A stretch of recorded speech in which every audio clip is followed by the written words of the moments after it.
Welcome to V3 news లక్ష్యం సమాజహితం. నేను మీలియా బులెటిన్ల ముందుగా హెడ్లైన్స్ చూద్దాం.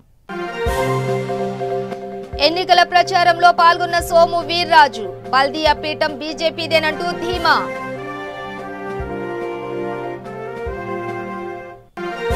కాప్రా డివిజన్ లో ఎమ్మెల్యే ముత్తిరెడ్డి ప్రచారం భారీ మెజార్టీతో టీఆర్ఎస్ ను గెలిపించాలని విజ్ఞప్తి.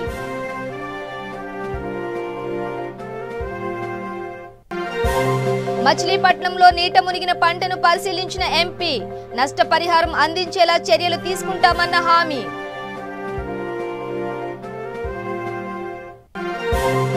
ఓల్డ్ బోయిన్పల్లి మార్కెట్ యార్డ్ లో బీజేపీ అభ్యర్థి ప్రచారం హమాలీల కుటుంబాలను ఆదుకుంటామని భరోసా.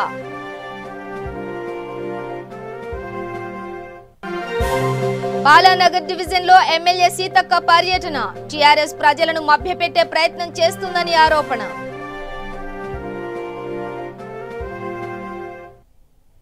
ఇక డీటెయిల్స్ చూస్తే భాగ్యనగరంలో భారతీయ జనతా పార్టీ మేయర్ పీఠం కైవసం చేసుకుంటుందని ఆంధ్రప్రదేశ్ భాజపా అధ్యక్షుడు సోము వీర్రాజు అన్నారు. బల్దియా ఎన్నికల ప్రచారంలో ఆయన పాల్గొన్నారు. కేపీహెచ్బీ కాలనీకి వచ్చిన సోము వీర్రాజు బీజేపీ అభ్యర్థుల తరపున ప్రచారం నిర్వహించారు. అనంతరం ఆయన మాట్లాడుతూ భాగ్యనగరంలో మత రాజకీయాలు చేస్తున్న వారికి చమరగీతం పాడతామని అన్నారు.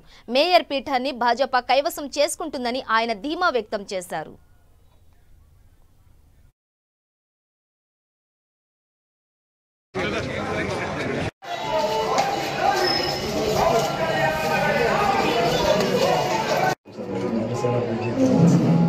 మొత్తం ఈ కిడ్నీ ఎఫెక్టెడ్ ఏరియాస్లో మాత్రం వర్క్ చేశాం సార్.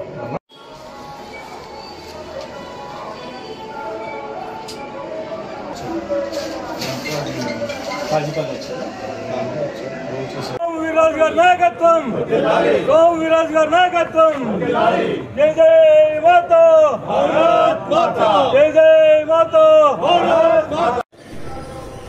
ప్రజలు, కుటుంబాల్లో మహిళలు, యువకులు అందరూ కూడా కమలానికే ఓటేస్తారు. ఈ ఇద్దరు అభ్యర్థుల్ని అత్యధికమైన మెజార్టీతో నెగ్గించడమే కాదు, హైదరాబాద్లో భారతీయ జనతా పార్టీ భాగ్యనగరాన్ని భారతీయ జనతా పార్టీ కైవసం చేసుకోబోతుంది. భారతీయ జనతా పార్టీ హైదరాబాద్లో మేయర్ స్థానాన్ని కైవసం చేసుకుని ఈ నగరంలో ఉన్నటువంటి మత రాజకీయాలకి చర్మాంకాన్ని భారతీయ జనతా పార్టీ పడుతుంది. ఉప్పల్ నియోజకవర్గం 1వ డివిజన్ కాప్రా సాయినగర్ కాలనీలో ఎమ్మెల్యే ముత్తిరెడ్డి యాదిరెడ్డి ఎన్నికల ప్రచారం నిర్వహించారు. ఇంటింటికి తిరుగుతూ ఓటర్లను అభ్యర్థించారు. ఈ సందర్భంగా ఎమ్మెల్యే మాట్లాడుతూ కాప్రా డివిజన్లోని పలు కాలనీలలో అనేక సమస్యలు పరిష్కరించామని అన్నారు. ఇప్పటికీ అపరిష్కృతంగా ఉన్న సమస్యలన్నీ పరిష్కరిస్తామని హామీ ఇచ్చారు. డిసెంబర్ 1న జరిగే ఎన్నికల్లో కారు గుర్తుకు ఓటు వేసి అత్యధిక భారీ మెజారిటీతో గెలిపించాలని కోరారు.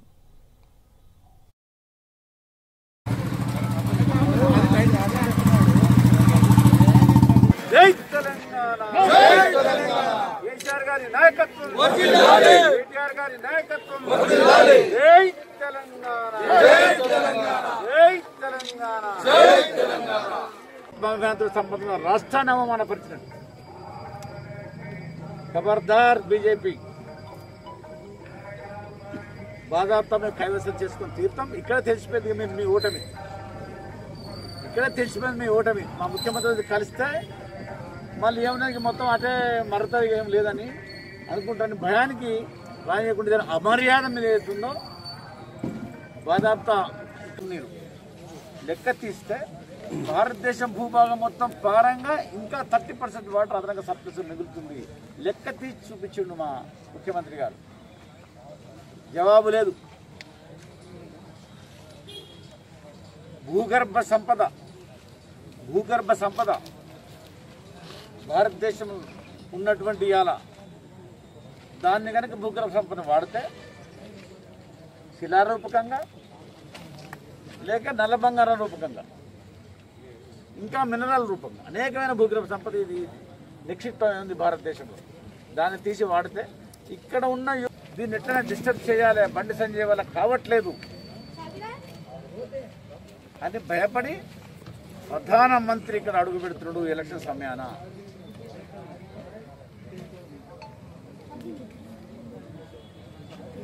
కేంద్రం కదులుతున్నది. ఎందుకు కదులుతుంది? ఈ దేశ భూభాగము చైనా దేశము గొప్పగా ఇప్పుడు చెప్పుకున్న చైనా దేశంలో యువకులకు కూడా ఉద్యోగం ఇచ్చే స్థితి ఉంది అని చెప్పి లెక్కదీసి చెప్పి చేతగాక విమానాశ్రయాలను ప్రైవేటైజేషన్ చేస్తా ఎందుకు చేస్తున్నట్టు లాస్ వస్తున్నది. రైల్వేస్ ప్రైవేటైజేషన్ చేస్తా ఎందుకు చేస్తున్నట్టు లాస్ వస్తున్నది. ఇలా ఇదేంటి ఎల్ఐసిని ప్రైవేటైజేషన్ చేస్తారట.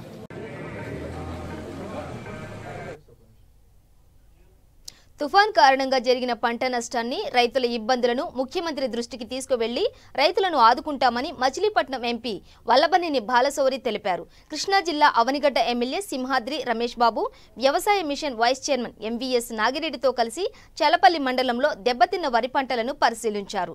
డ్రైనేజీ వ్యవస్థను పూర్తిగా అభివృద్ధి చేయాల్సి ఉందని, డ్రైనేజీ సమస్యల కారణంగానే చేనులో నీరు బయటకు వెళ్లే మార్గం లేకుండా పోయిందని ఎంపీ అన్నారు. దీనిని ముఖ్యమంత్రి దృష్టికి తీసుకెళ్తానని చెప్పారు. పంట నష్టంపై నివేదికలు తయారు చేసి పరిహారం అందేలా చర్యలు తీసుకుంటామని చెప్పారు.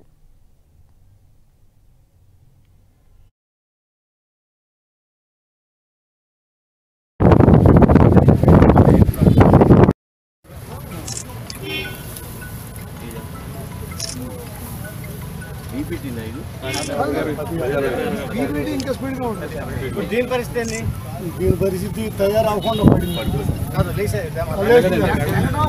ఈరోజు మచిలీపట్నం పార్లమెంటరీ కాన్స్టిట్యున్సీలో అవనగడ్డ నియోజకవర్గం చల్లపల్లి ఏరియాలో నేను స్థానిక శాసనసభ్యులు రమేష్ గారు, అలాగే అగ్రికల్చర్ వైస్ చైర్మన్ నాగిరెడ్డి గారు కలిసి ఈరోజు తుఫాను వల్ల దెబ్బతిన్నటువంటి ఈ వరి పంటని గురించి చూస్తూ ఉంటుంటే దాదాపుగా 90% పైగా అన్ని చోట్ల కూడా ఈ వరి నేలమట్టమైపోయినటువంటి పరిస్థితిని చూసాం.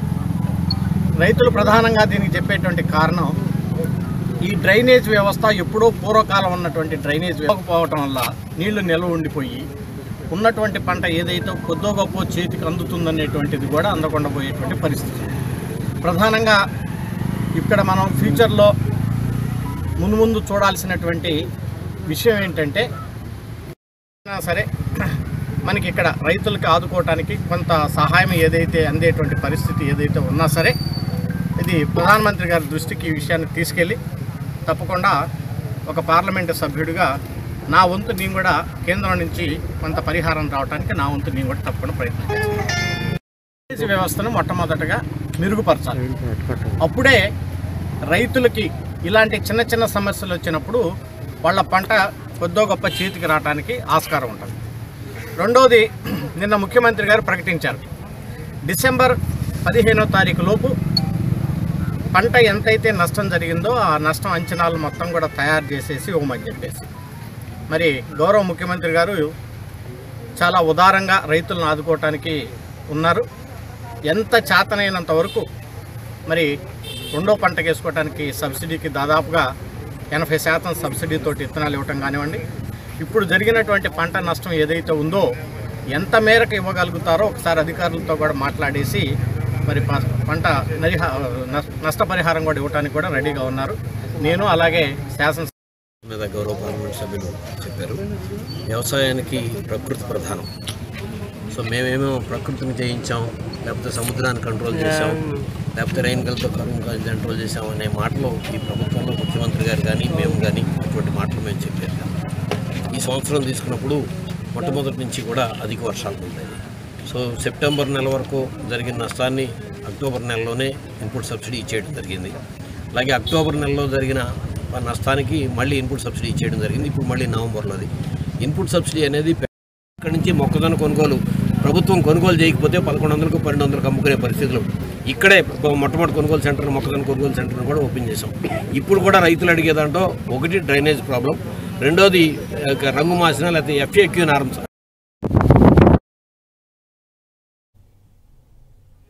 బాలానగర్ డివిజన్ కాంగ్రెస్ పార్టీ అభ్యర్థి సత్యం శ్రీరంగని తరపున ఎమ్మెల్యే సీతక్క ఎన్నికల ప్రచారం నిర్వహించారు.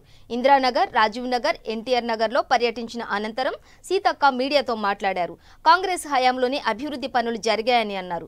ముఖ్యమంత్రి కేసీఆర్, మంత్రి కేటీఆర్ మాటలు నమ్మొద్దని ప్రజలకు విజ్ఞప్తి చేశారు. ఇందిరానగర్ ప్రజలు అనేక ఇబ్బందులు పడుతున్నారని చెప్పారు.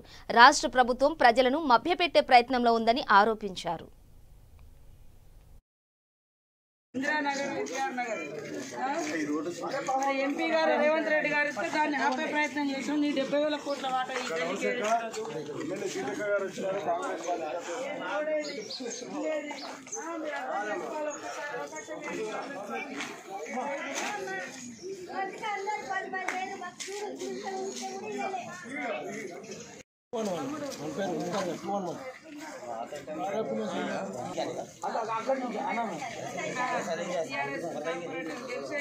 ఎమ్మెల్యే గెలిచే 2 సార్లు గల్లీ చూడు ఎట్లుందో. కోట్ల ముందు డబుల్ బెడ్రూమ్ అనే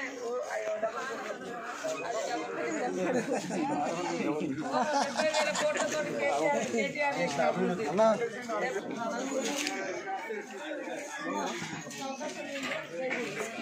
మీ గల్లీలు, మీ ఇండ్లు, మీ గల్లీలు, మీ డ్రైనేజీలు ఎట్లా ఉన్నాయి?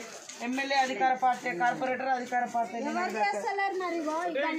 మరి మళ్ళీ అట్లనే ఉంటుంది కదా. మరి ప్రశ్నించేటోళ్ళకి వేయాలి కదా, ఒకసారి ఎదురు తిరగటోళ్ళకి కూడా వేయాలి కదా.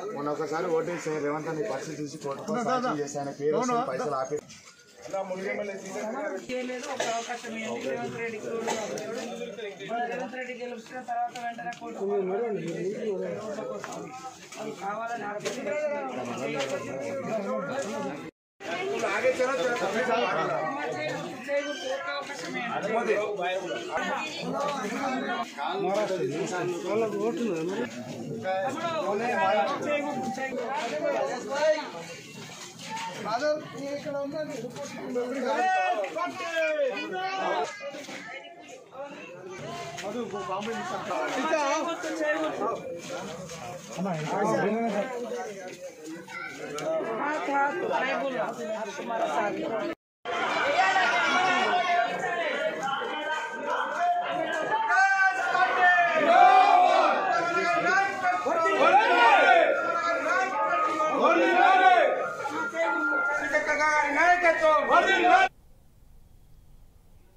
ఎన్నికల సమయం సమీపిస్తున్న తరుణంలో వివిధ పార్టీల అభ్యర్థులు ప్రచారంలో దూసుకుపోతున్నారు. ప్రచారంలో భాగంగా ఓల్డ్ బోయిన్పల్లి డివిజన్ భాజపా అభ్యర్థి ఏనుగుల తిరుపతి బోయిన్పల్లి కూరగాయల మార్కెట్ యార్డ్లో ప్రచారం చేశారు. మార్కెట్ యార్డ్లో పనిచేస్తున్న హమాలీలను భాజపాకు ఓటు వేసి గెలిపించాలని కోరారు. తాను విజయం సాధిస్తే హమాలీల కుటుంబాలను అన్ని విధాలుగా ఆదుకుంటామని వెల్లడించారు.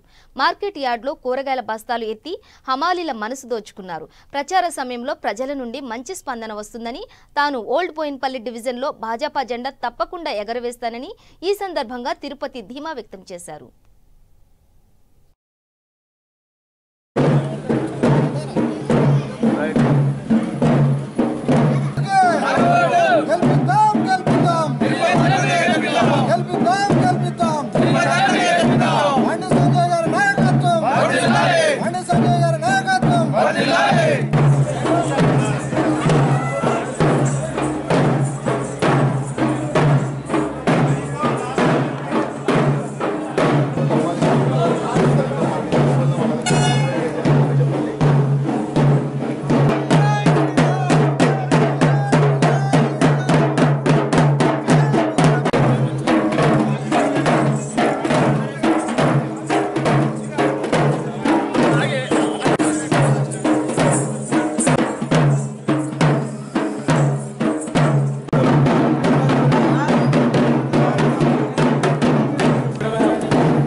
ఖైరతాబాద్ డివిజన్లోని పలు ప్రాంతాల్లో తెరాస అభ్యర్థి విజయారెడ్డి ప్రచారం నిర్వహించారు. రాష్ట్ర ముఖ్యమంత్రి కేసీఆర్ అన్ని వర్గాల ప్రజలకు ఉపయోగపడే విధంగా వందలాది పథకాలను అమలు చేసి అందరివాడుగా పేరుగాంచారని విజయారెడ్డి అన్నారు.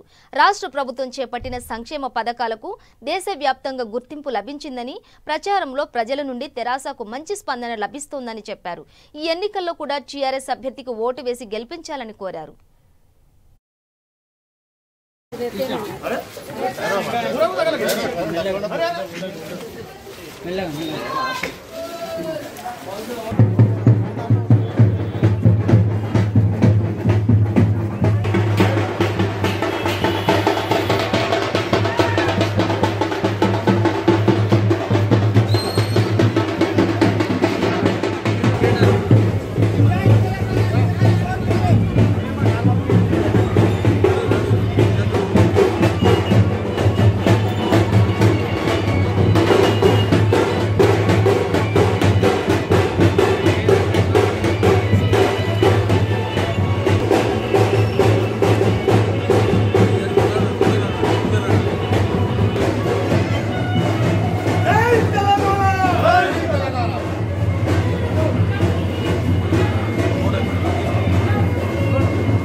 जी इनको जाने दो जी, तुम तो कैसे जाने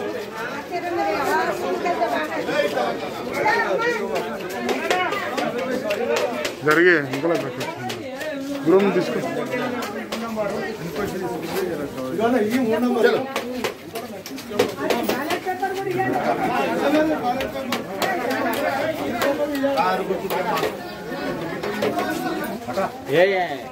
पीछे की गति बाबू सही जरूर కుత్బుల్లాపూర్ నియోజకవర్గం జగద్గిరిగుట్ట డివిజన్ బీజేపీ అభ్యర్థి జల్లా మహేష్ యాదవ్, శేఖర్ యాదవ్ ఆధ్వర్యంలో యూపీ ముఖ్యమంత్రి యోగి ఆదిత్య బహిరంగ సభకు పార్టీ కార్యకర్తలు భారీగా తరలివచ్చారు. బైక్ ర్యాలీగా తరలివచ్చిన నేతలు ముందుగా జగద్గిరిగుట్ట చౌరస్తాలో కార్యకర్తల సమావేశం నిర్వహించారు. టీఆర్ఎస్ ప్రభుత్వ వైఫల్యాలు, కేంద్ర ప్రభుత్వ పథకాలు వివరిస్తూ కమలం గుర్తుకు ఓటు వేసి అత్యధిక మెజారిటీతో గెలిపించాలని ఈ సందర్భంగా కోరారు.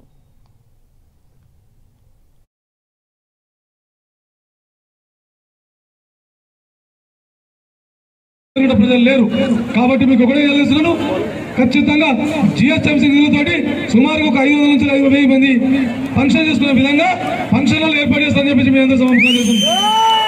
ఒకవేళ అదే కూడా జిఎస్ఎంసీ నుంచి వీలు పడకపోతే మా సొంత డబ్బులతోటి, నా మిత్రుల సహకారంతో ఖచ్చితంగా సొంతంగా ఫంక్షన్ హాల్ నిర్మిస్తామని తెలియజేస్తున్నాం. ఇదే విధంగా పవన్ కళ్యాణ్ గారు కూడా ఈ రోజు భారతీయ జనతా పార్టీకి ఏమంటారు, పాలన బలపరుస్తూ బండి సంజయ్ గారి నాయకత్వాన్ని బలపరుస్తూ పవన్ కళ్యాణ్ గారు యువత వ్యక్తులు లక్ష పైసలు తిన్నారని చెప్పే ఉద్దేశంతో వారి మీద కేసు వేయడం జరిగింది.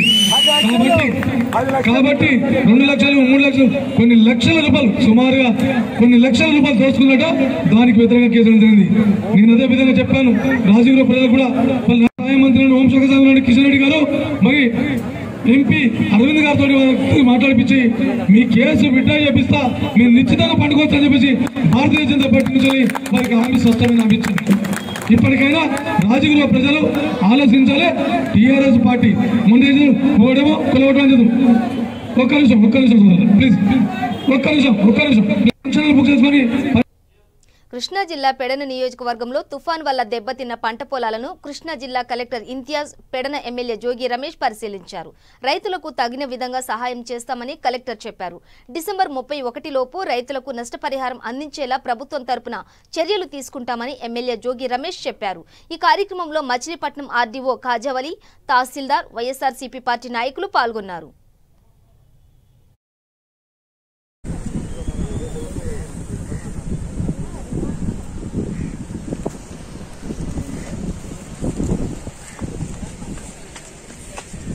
ఈ క్రాప్ లో వచ్చిన వాళ్ళకి మట్టికే న్యాయం జరిగింది. కట్టిన వాళ్ళు అందరూ వేసుకుపోతారు, అలాంటి మీరు అన్నట్టుగా అందరూ గారికి చెప్పారు చూసారా, ఈ క్రాప్ మొత్తం చేయించి మనం మీరు టైం ఇచ్చారు కదా, ఆ టైంలో మేము రైతులు కూడా ఎలక్ట్ చేస్తామండి.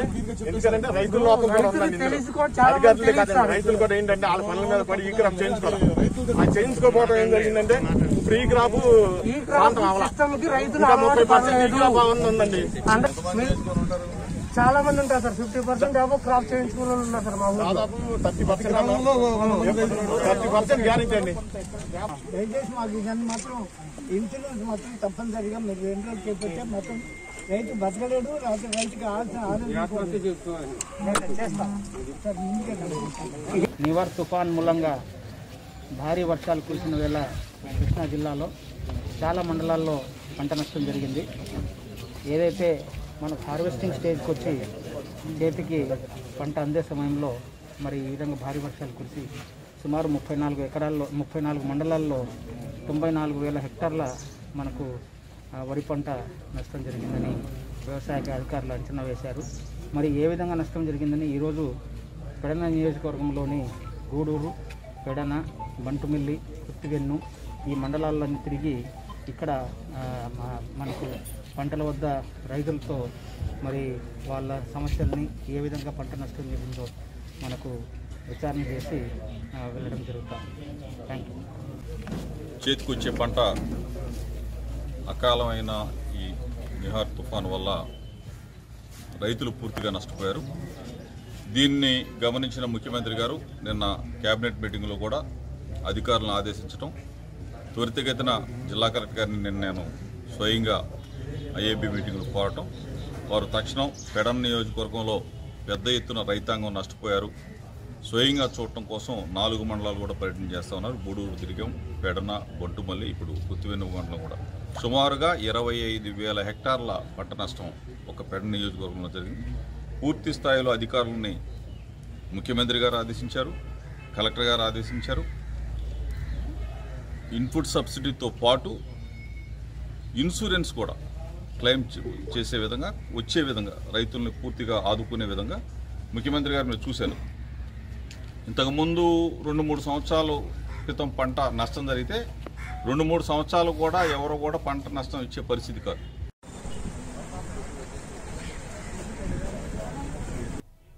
ఆసిఫ్ నగర్ డివిజన్లోని దత్తాత్రేయ కాలనీ మరియు పరిసర ప్రాంతాలలో బీజేపీ అభ్యర్థి లావణ్య ముఖేష్ ప్రచారం చేపట్టారు. ప్రచారంలో భాగంగా ఆమె మాట్లాడుతూ డివిజన్లో అనేక సమస్యలు కుప్పలుగా మిగిలి ఉన్నాయని, ఆయా సమస్యల పట్ల అధికారులు, నాయకులు నిర్లక్ష్యం చేశారని అన్నారు. స్థానికంగా నెలకొన్న సమస్యలపై కాలనీ ప్రజలు ఆవేదన వ్యక్తం చేశారని చెప్పారు. ఈ ఎన్నికల్లో బీజేపీని గెలిపిస్తే ప్రజా సమస్యలపై పోరాడతామని తెలిపారు.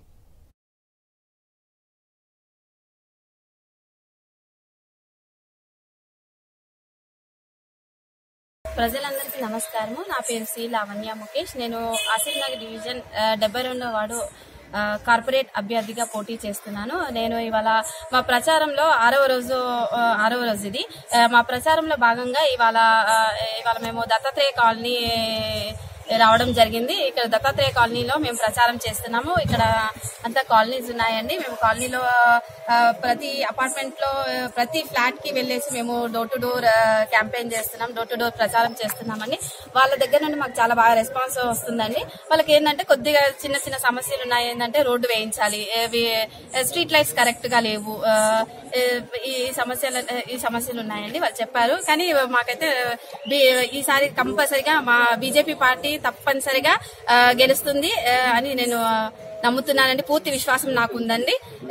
ఇంకోటి ఏం చెప్పదలుచుకున్నానంటే ఈ కరోనా కష్టకాలంలో ఈ మొత్తం ఈ కరోనా COVID-19 వచ్చేసి ప్రపంచ దేశాలన్నింటినీ గజగజలాడించింది. ప్రపంచ దేశాలన్నీ వణికిపోయాయి.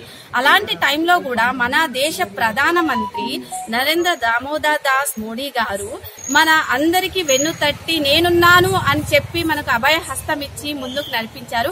అలాంటి డైనమిక్ లీడర్ మన దేశానికి ఉన్నంత వరకు మనకు తిరుగులేదు. కాబట్టి ప్రజలందరూ ఇదంతా చూస్తున్నారు. వాళ్ళకి తెలుసు వాళ్ళు ఎవరికి ఓటు వేయాలి, ఎవరికి ఓటు వేయొద్దు అని. ఈ చిన్న చిన్న చిట్కాలు ఏదంటే వరదలు వచ్చినప్పుడు ఎలక్షన్స్ ముందు 10,000 ఇవ్వడం, ప్రజలు అవన్నిటికి ఏమి అలా మభ్య పెట్టినా గానీ ప్రజలు వాటన్నిటికీ లొంగిపోరు. వాళ్ళకి తెలుసు వాళ్ళకి ఎవరు కరెక్ట్ పర్సన్, ఎవరు కరెక్ట్ పార్టీ. తప్పనిసరిగా ప్రజలందరూ భారతీయ జనతా పార్టీని గెలిపిస్తారని నేను పూర్తి విశ్వాసంతో ఉన్నాను. మహాత్మా జ్యోతిరావు పూలే వర్ధంతి సందర్భంగా తెలంగాణ బీసీ సంక్షేమ సంఘం రాష్ట్ర అధ్యక్షులు మేకపోతుల నరేందర్ గౌడ్ ఆధ్వర్యంలో ఎల్బీ నగర్లోని మహాత్మా జ్యోతిరావు పూలే విగ్రహానికి పూలమాలలు వేసి నివాళులు అర్పించారు. ఈ కార్యక్రమానికి ముఖ్య అతిథిగా రాజ్యసభ సభ్యులు బడుగుల లింగయ్య యాదవ్ హాజరై నివాళులు అర్పించారు. ఈ కార్యక్రమంలో తెలంగాణ బీసీ యువజన సంఘం రాష్ట్ర వర్కింగ్ ప్రెసిడెంట్ మట్టా రాజు యాదవ్, విద్యార్థి సంఘం రాష్ట్ర అధ్యక్షులు నరేష్ చారి తదితర బీసీ నాయకులు పాల్గొన్నారు.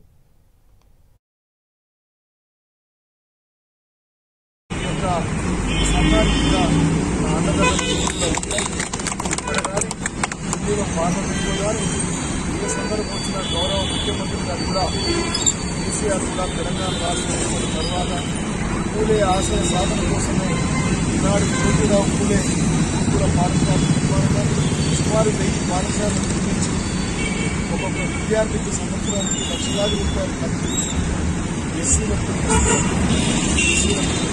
పేద వర్గాల ద్వారా అనేక సంక్షేమ కార్యక్రమాలు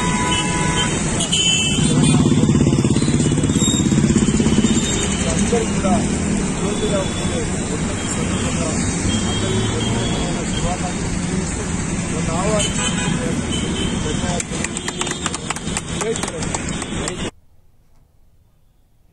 ఉప్పల్ నియోజకవర్గం కాప్రా డివిజన్ సాయినగర్ కాలనీలో టీఆర్ఎస్ కార్యకర్తలు సుమారు 100 మంది కాంగ్రెస్ పార్టీలో చేరారు. కాంగ్రెస్ అభ్యర్థి పత్తి కుమార్ ఆధ్వర్యంలో మహిళలు, యువకులు, కార్యకర్తలు కాంగ్రెస్ తీర్థం పుచ్చుకున్నారు. అదేవిధంగా సాయినగర్ కాలనీలోని విస్తృత ప్రచారంలో Telangana TPCC SC cell chairman Nagari Preetham పాల్గొన్నారు. అనంతరం వారు మాట్లాడుతూ గత 70 సంవత్సరాల నుండి కాంగ్రెస్ పార్టీ ప్రజలకు ఎనలేని సేవలు అందించిందని అన్నారు. దళితులకు, మహిళలకు కాంగ్రెస్ ప్రభుత్వం అండగా నిలిచిందని, కాంగ్రెస్ పార్టీ 1వ డివిజన్ నుంచి భారీ మెజారిటీతో గెలుస్తుందని ఆశాభావం వ్యక్తం చేశారు.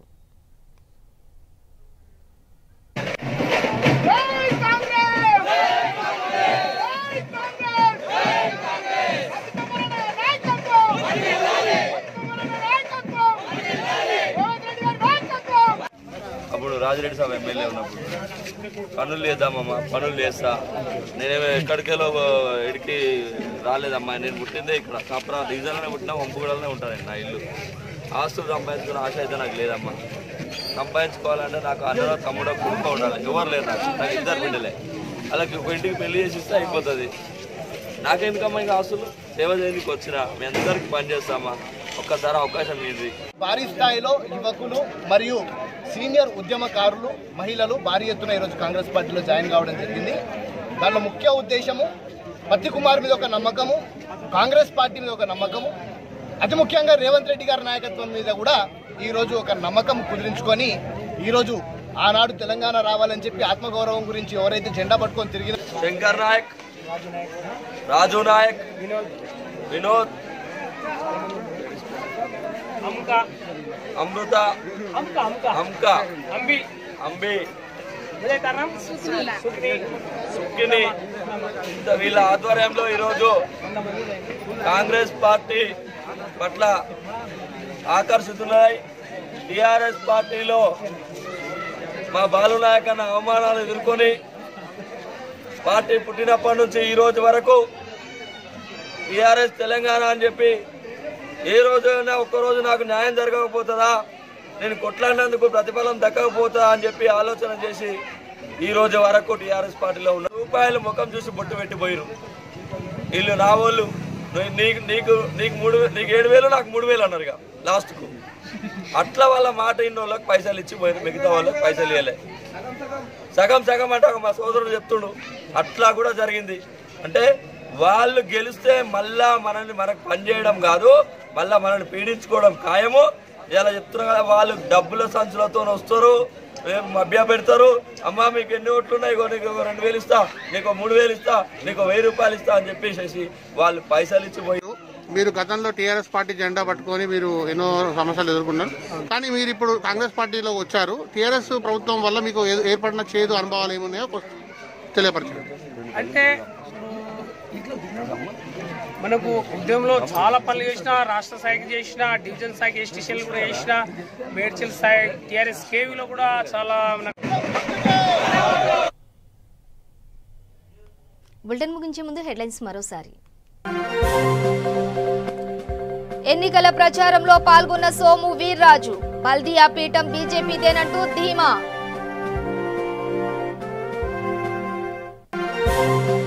కాప్రా డివిజన్ లో ఎమ్మెల్యే ముత్తిరెడ్డి ప్రచారం, భారీ మెజారిటీతో టీఆర్ఎస్ ను గెలిపించాలని విజ్ఞప్తి.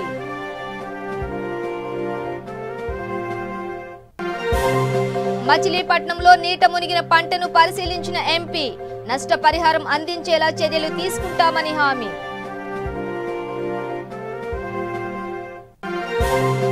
ఓల్డ్ బోయిన్పల్లి మార్కెట్ యార్డ్ లో బీజేపీ అభ్యర్థి ప్రచారం, హమాలీల కుటుంబాలను ఆదుకుంటామని హామీ.